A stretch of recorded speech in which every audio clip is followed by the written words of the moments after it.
Menjelang waktu maghrib, langit di atas desa Sukamaju berwarna jingga keemasan, burung-burung pulang ke sarang, dan udara sore mulai dingin.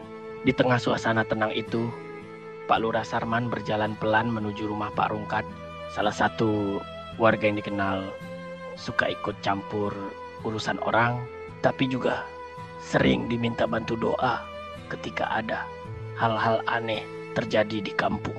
Dari seminggu lalu, warga desa dibuat resah. Setiap malam, mereka melihat sosok pocong yang mirip almarhum Pak Jalil melompat-lompat di dekat musola. Anak-anak menangis ketakutan. Para ibu enggan keluar rumah, dan para bapak menutup pintu lebih cepat dari biasanya. Warga benar-benar percaya bahwa roh Pak Jalil belum tenang. Namun di balik keresahan itu, tak ada yang tahu bahwa semua hanyalah trik licik yang direncanakan Pak Rungkat. Ia melihat peluang besar untuk mendapatkan uang dengan cara memanfaatkan ketakutan orang lain. Sore itu, sebelum kedatangan Pak Lurah, Pak Rungkat sudah lebih dulu menemui seseorang di belakang rumahnya Pak Jael, kembaran almarhum Pak Jalil.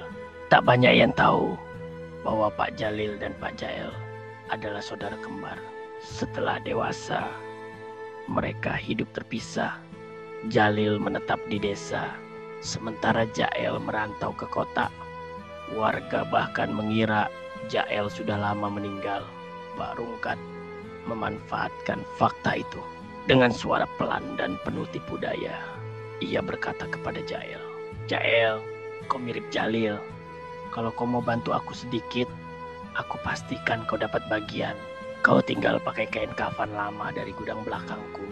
Lalu malam-malam muncul di dekat musola. Lompat-lompat dikit, jangan lama-lama, biar warga ketakutan." Jael awalnya ragu, tapi Rungkat, apa nggak dosa mainin hal beginian? Cuma sebentar, nggak ada yang terluka. Lagian nanti kalau semua udah percaya, aku bakal pura-pura ngusir roh Jalil. Kau tinggal lenyap, warga tenang, aku dapat uang, kita bagi dua. Akhirnya Jail setuju. Uang memang sedang jadi kebutuhan mendesak baginya. Malam itu, desa geger. Di antara remang lampu jalan, warga melihat pocong putih melompat di dekat musola kecil di tepi jalan. Suaranya lirih, seperti desis kain diseret di tanah. Astagfirullah. Jalil balik, teriak seorang warga sambil berlari ketakutan. Kabar itu menyebar cepat. Dalam hitungan menit, rumah Pak Rungkat udah dipenuhi orang yang meminta tolong. "Pak Rungkat, tolong usir pocong itu. Katanya Bapak bisa buatkan doa pengusir roh, Pak." Pak Rungkat pura-pura panik, lalu membaca beberapa doa sambil mengibas-ngibaskan dupa. Ia berjalan ke musola dengan langkah mantap, seolah menghadapi makhluk halus sungguhan. Tentu saja, semua itu sudah diatur bersama Pak Jael. Begitu Pak Rungkat sampai dan membaca doa keras-keras, Jael yang berperan sebagai pocong langsung berlari, menghilang di balik pepohonan. Warga bersorak lega. Keesokan harinya, nama Pak Rungkat jadi buah bibir. Warga memujinya. Bahkan ada yang memberikan amplop kecil sebagai tanda terima kasih. Rungkat tersenyum puas. Mudah sekali menipu orang yang takut pada bayangan mereka sendiri, gumamnya dalam hati. Namun Pak Lurah Sarman tidak mudah percaya. Ia mendengar banyak cerita, tapi merasa ada yang janggal. Kalau benar itu roh Jalil, kenapa cuma muncul di musola? Kenapa nggak di rumahnya sendiri? Pikirnya. Maka sore itu, ia mendatangi rumah Pak Rungkat. "Rungkat, malam ini aku mau ke kuburan Jalil. Aku mau pastikan sendiri, roh itu tenang atau belum. Kau temani aku." Pak Rungkat sempat kaget, tapi ia tak bisa menolak. Dalam hati, ia segera menyusun rencana baru.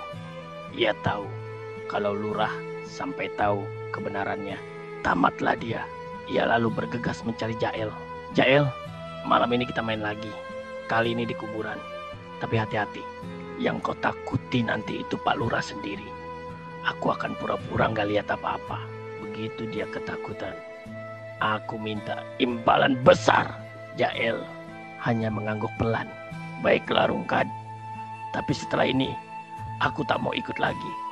Aku takut langit malam itu kelam, tanpa bulan, hanya sinar lampu minyak yang dibawa Pak Lurah dan Pak Rungkad yang menerangi jalan setapak menuju kuburan. Angin dingin berhembus, membawa aroma tanah basah dan bunga kamboja. Sesampainya di makam Pak Jalil, mereka menaburkan bunga dan mulai membaca doa. Suasana hening, namun tiba-tiba dari antara pepohonan bambu di tepi kuburan muncul sosok putih melompat pelan. Sebuah bayangan dengan kain kafan lusuh, wajahnya tertutup sebagian, tapi matanya terlihat jelas menatap mereka. Pak Lurah langsung gemetar.